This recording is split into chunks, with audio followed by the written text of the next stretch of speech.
All right. I do not fully know how to use all this shit, so bear with me. This is inspired. If you haven't checked out, I guess I shouldn't hit my desk. It wouldn't move the camera. This is inspired by Scott Adams says. Scott Adams of Dilbert fame. You should definitely check him out. I mean, very, very interesting perspective. You know, he gets a lot of flack for endorsing a particular political candidate. But what's interesting about Scott is he's done some amazing things with Periscope, which got me excited to try it. I've dabbled with Periscope in the past, got all this gear. It's kind of pretty cool to experiment. So as opposed to doing blog posts, I just thought it'd be interesting to do Periscope. So what I want to talk about today is something that is very intriguing to me as a longtime Ayn Rand reader. There's been some interesting news about Peter Thiel lately. Peter Thiel is an interesting dude. Was an early investor in PayPal, has a large share in Facebook and a lot of these other startups. And, it's particularly tied with Elon Musk too. So it's like, I'm going to make the case that Peter Thiel may be John Galt, though Elon Musk is probably more like John Galt because of the stuff he has made. But nevertheless, the background is, if you're not familiar with Ayn Rand, first of all, Fountainhead is, if you're a trader or an entrepreneur or a maker or a creator or anybody that just isn't, anybody that is looking to aspire to greatness, you have to read Fountainhead. You can see I've kicked the shit out of this one. I've got a hard copy version. I've got it on my Kindle. I've listened to the audiobook several times. Story of Howard Rourke, the individualist, which is very applicable to trading. Trading is a very solitary endeavor. And, Howard is a great story, a great book. It's 700 pages, I think. If that intimidates, 704 pages, roughly. If that intimidates you, get the audiobook. The guy that reads, audiobooks can vary depending on who reads them. The guy that reads, at least the ones I've listened to on Audible, he's badass.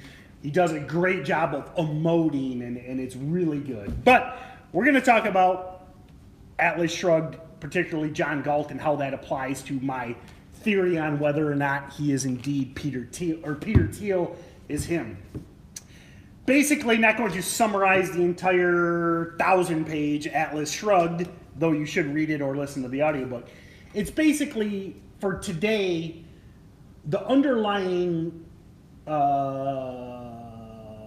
theme, if that's the right word, storyline. There's multiple storylines in Atlas Shrugged. I think it took Ayn Rand 10 years to write. There's a lot going on in there.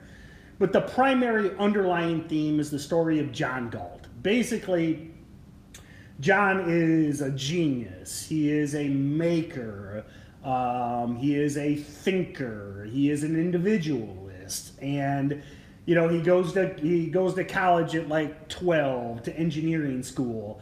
He creates this incredible motor that basically just powers itself from the air, which I don't know if when Ayn was writing this book, if solar energy existed, but it is interesting again, to make these Elon Musk comparisons because obviously Solar City, now Tesla, makes energy, makes energy from the air, aka sunlight. So it's kind of interesting, the comparison there. But, Ayn was writing this in the 40s and 50s. She was relating to the locomotive, to the automobile. Really at the time that the book was written, the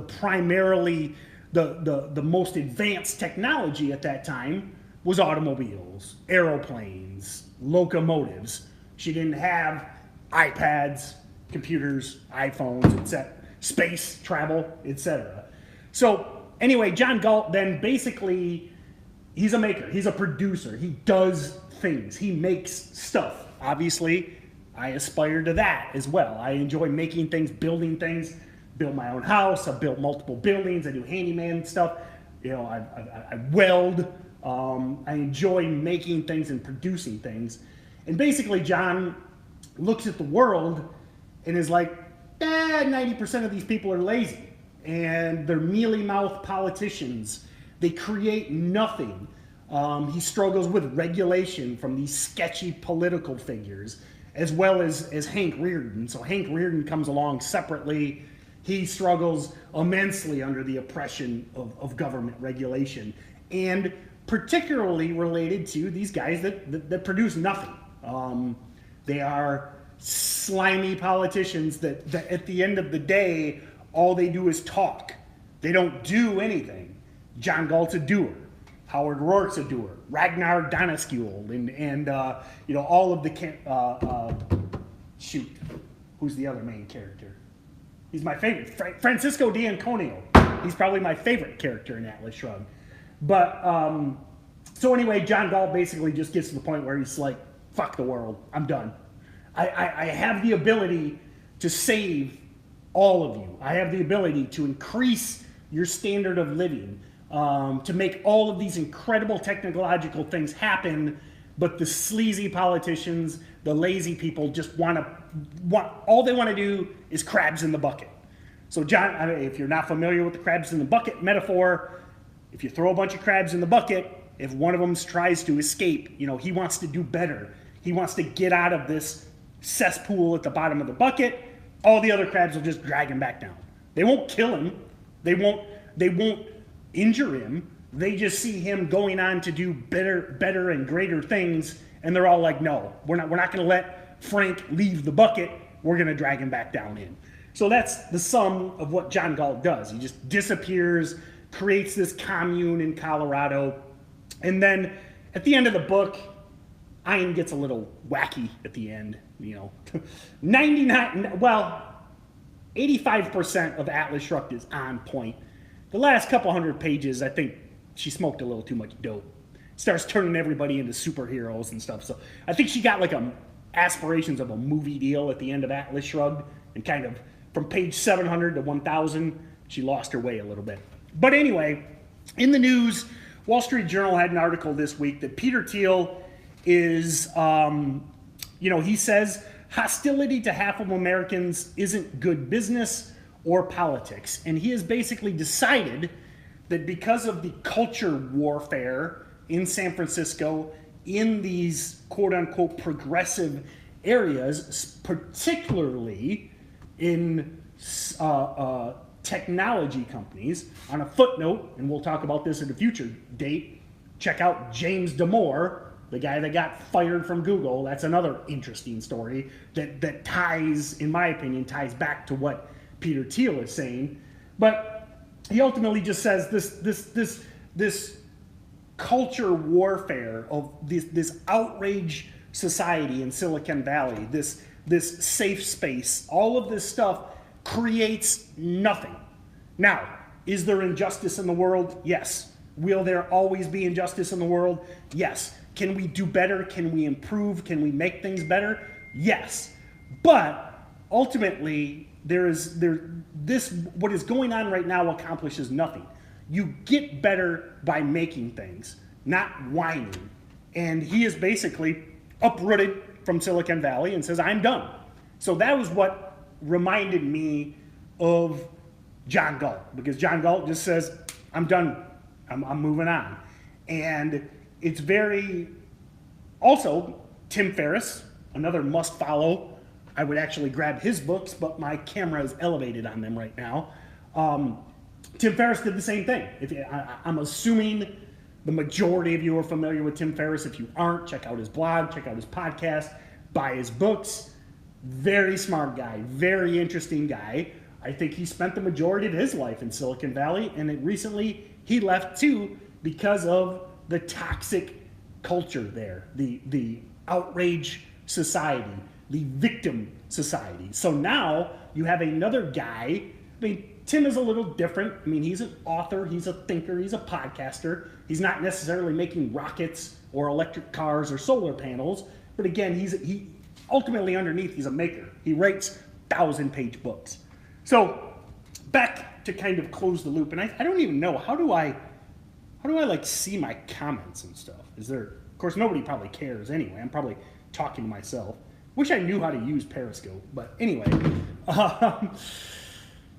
In my theory, we'll wrap this up, and I'm going to start doing these on a regular basis. I'm sure they'll get better. A little rambling here, but I don't think John Galt exists in one person, but it's very easy to draw the parallels between Atlas Shrugged and what you're seeing with Elon Musk, Peter Thiel, Tim Ferriss.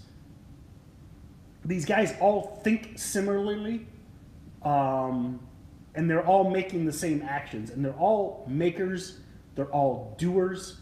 As far as I know, I haven't seen Peter Thiel whine about anything. Actually, Tim Ferriss suffered from depression.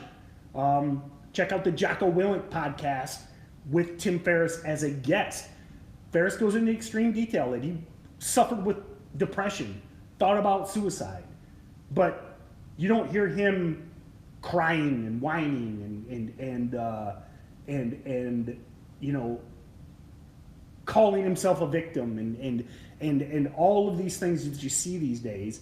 He's out writing New York Times bestsellers, 1,000-page books. I mean, that camera's elevated about 12 inches because it's on 2 of Tim Ferriss's books and a couple other books. His books are this thick. They're extremely detailed. They're extremely well written.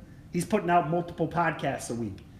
There's all of these guys that are out there that I consider my influences, and in my opinion, you should check out. I mean, starts with Joe Rogan, starts with Jocko Willink, Peter Thiel, Tim Ferriss, on down the line. I mean, these guys are a collective